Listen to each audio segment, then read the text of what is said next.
আন্তর্জাতিক মহলও আমাদেরকে জিজ্ঞেস করে তোমাদের অর্থনৈতিক দিক থেকে আমরা সাহায্য করতে পারি, কিন্তু সংস্কারের ব্যাপারে তো আমরা সাহায্য করতে পারবো না, তোমাদেরকে করতে হবে।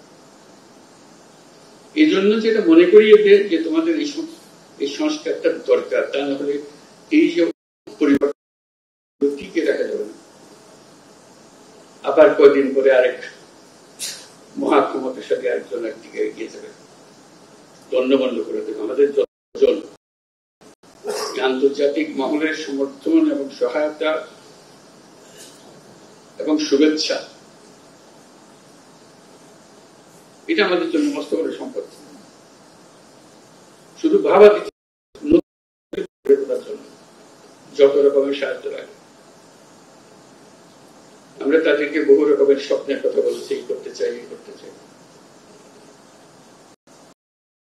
তাদের জবাব হলো যে আমাদের তো কোনো অসুবিধা নেই, তোমরা করতে পারলে আমরা আছি তোমাদের সাথে।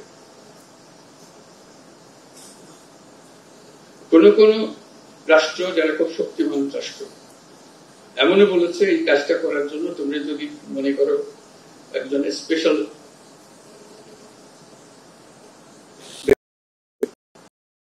দেওয়া, যে আমাদের পক্ষ থেকে তোমাদের সঙ্গে যোগাযোগ রাখবে যাতে করে তোমাদের কোনো অসুবিধা না হয়। শুধু সমর্থন না, সমর্থনটা কাজে লাগানোর জন্য আয়োজনটা করে দিচ্ছে।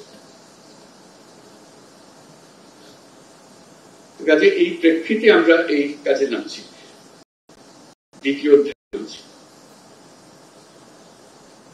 এটাতে আমাদের ব্যর্থ হবার কোন সুযোগ নেই, আমরা ব্যর্থ হতে চাই না। নানা জনের নানা মতামত থাকবে, তা তো বটে, সেটিও তো সমাজ। এরা সমস্ত জিনিস বিবেচনা করে, দেশের অভিজ্ঞতা বিদেশের অভিজ্ঞতা বিবেচনা করে এটা সুপারিশ মালা তৈরি করে নিয়েছে। মূল্যবান সম্পদ, এই সম্পদ বাংলাদেশের ইতিহাসে রক্ষিত হবে, যেটা এই সুপারিশ করেছে। বাস্তবায়ন করব, তাদের জন্য আপনারা নির্দেশনা দেবেন যেগুলো করে এই ব্যাপারে সবাই মিলে। এতে একার বাংলাদেশ নেই, সবার জন্য। আপনারাও সবার সঙ্গে পরামর্শ করেন কোনটা খুঁজে ভালো। এই যে নীতিমালা আইন কানুন বানিয়ে দেবো ক্রিকেট খেলার মতো, একবার বানিয়ে দিলে এটা বকে চলতে থাকে। এটা একটা ট্রান্সপারেন্ট জিনিস হবে। খেলায় জিতলে কেউ সন্দেহ করবে না গোলমাল করে জিতিয়ে দিয়েছে, এটাকে সে সন্দেহ করবে না, এত ট্রান্সপারেন্ট, সবাই জানে খেলার নিয়ম। এখন যে খেলা চলতেছে এটা খেলা জিতলেও ঠিক মতো জিতলেও সন্দেহ লাগে, বুঝলে কিছু একটা কলকাঠি নেড়ে করেছে। এই কলকাঠি নাড়ার বিষয়টা আমাদের মনের মধ্যে খেতে গেছে। কলকাঠি ছাড়া যে একটা নিয়মে চলতে পারে দেশ, এটা আমরা ভুলে গেছি। আন্তর্জাতিক সমর্থনের কথা বললাম, আরেকটা সমর্থনের কথা বলি, না বলে পারছি না, এটা মনটা বড় হয়ে যায় এটা বলতে গিয়ে। এইসব সমর্থনের কথা বলি, জাতিসংঘের সমর্থন। আপনারা চিন্তা করেছেন যে রিপোর্টটা সালে প্রকাশিত করবে, human rights high commissioner for human rights, তাদের একটি রচনা, তাদের একটি প্রতিবেদন সারা পৃথিবী করতে দিয়েছে। এখন কারো বয়ান আর কেউ শুনবে না, ওইটাই ফাইনাল। আর কত সমর্থন চাই আমরা? একদম অক্ষরে অক্ষরে বলে দিয়েছে কোথায় কাকে মারছে, কিভাবে মারছে। এর থেকে বের হওয়ার টাকার কোনো উপায় নেই।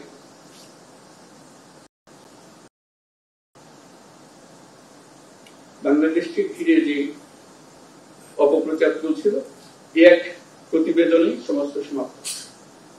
বলতে পারবে কিন্তু কোন আওয়াজ বেরোবে না। তো সেরকম সমর্থন এবং অন্যান্য প্রতিষ্ঠানের প্রতিবেদন বের হয়েছে, তাদেরও খুবই জোরালো বক্তব্য। আমরা সেদিন আয়নাঘরে গেলাম, মানে মানুষ কত নির্মম হতে পারে, বিভৎস দৃশ্যের সৃষ্টি করতে পারে, নৃশংস করতে পারে, এর চেয়ে বড় নমুনা পাওয়া যাবে। আমাদের শুধু দেখতে কষ্ট লেগেছে, যারা বছরের পর বছর সেখানে ঠিক আছে, আপনাদের মধ্যে আছে, তাদের কথা চিন্তা করুন। তাদের প্রতিটি বর্ণনা, তাদের প্রতিটি অভিজ্ঞতা এই গুম কমিশনের রিপোর্টের মধ্যে সব তুলে ধরা হয়েছে। পত্রিকা প্রকাশিত হওয়ার পরে দেশের ভেতরে এবং আন্তর্জাতিকভাবে মানুষ প্রথম বুঝতে পারলো আমরা কিসের কথা বলছি।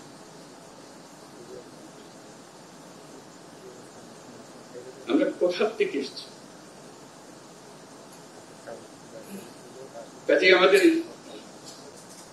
প্রথম পর্বের এই সম্পদ নিয়ে আমরা দ্বিতীয় পর্বে আসলাম। দ্বিতীয় পর্বের সমাপ্তিতেও যেন আমরা উৎসাহ বোধ করি যে হ্যাঁ, আমরা আনন্দ বোধ করি যে আমরা আমাদের যে দায়িত্ব দেওয়া হয়েছিল আমরা সুন্দরভাবে খুব খুশি বুকে সেটা সম্পন্ন করতে পেরেছি। নতুন বাংলাদেশের জন্য এখন তৈরি আমরা যে নতুন নির্বাচনের মাধ্যমে যে সরকার গঠন হবে সেটার ব্যাপারে আর কোনো প্রশ্ন তুলবে না, যেহেতু আইন কানুন এগুলো সব এখানে আমাদের জানা আছে এবং এর মধ্যে রয়েছে, নির্দিষ্টভাবে রয়েছে। এটা নড়চড় করার উপায় কারো থাকবে না। আইন বানানোর কথা, আর এটাকে নড়চড় করতে সুযোগ না দেওয়া সেটার জন্য এতগুলো কমিশন বানাতে হয়েছে। কোন দিক থেকে কোথায় কোনটা করতে হবে সেটা। আজকে আমাদের সেই দ্বিতীয় পর্ব শুরু। আপনারাই এই দ্বিতীয় পর্ব স্রষ্টা, আপনারাই এগুলো জাতির সামনে নিয়ে আসবেন। আপনাদের সঙ্গে সহযোগিতা করার জন্য আমরা কমিশনের মেম্বার ওনারা নিয়োজিত থাকবেন, যাতে করে আলাপ আলোচনা করে দ্রুত আলোচনা করার বিষয় না, এটা দ্রুততম সময়ের মধ্যে আমরা যাতে সিদ্ধান্তগুলো নিয়ে কাজে নেমে যেতে পারি, কোনটা কখন করবো সেগুলো নিয়ে আসতে পারি। আমাদের এই দ্বিতীয় পর্বের শুভ সূচনা কামনা করে আমি আমার বক্তব্য শেষ করছি। আপনাদের সবারই এই কাজের উৎসাহ সহকারে দায়িত্ব একটা দিয়েছে সেজন্য না, আপনি ইতিহাসের একটা বড় গুরুত্বপূর্ণ ভূমিকা পালন করতে যাচ্ছেন। আল্লাহ মেহেরবানি করে আপনাকে সুযোগ দিয়েছে, সেই সুযোগটা পালন করার জন্য, দায়িত্বটা পালন করার জন্য, আল্লাহর মেহেরবানির প্রতি শুকরিয়া আদায় করার জন্য। যে একটা নির্বাচন সাধারণভাবে হলে একটা সময়ের জন্য আমি জনগণের উপকার করতে পারি, অপকারও করতে পারি যদি আইন খারাপ, কিন্তু একটা সময়ের ব্যাপার না। এটা যদি আমরা ঠিক মতো করি, বাংলাদেশ জাতি হিসেবে যতদিন টিকে থাকবে ততদিনের জন্য সেই অবদানটা রেখে গেল। সেটার জন্য আমরা সঠিকভাবে করতে হবে। আল্লাহ আমাদেরকে সেই ক্ষমতা, সেই সামর্থ্য দেবে। আপনাদের আজকে সবাই আসার জন্য, এই অনুষ্ঠানে অংশগ্রহণ করার জন্য ধন্যবাদ জানাচ্ছি। এবং আমরা শুনবো এখানে কিভাবে হবে, আলোচনাটা কিভাবে এগিয়ে নিয়ে যাওয়া হবে সেগুলো আমরা শুনবো, তারপর আস্তে আস্তে কাজে নেমে যাবো। সবাইকে ধন্যবাদ।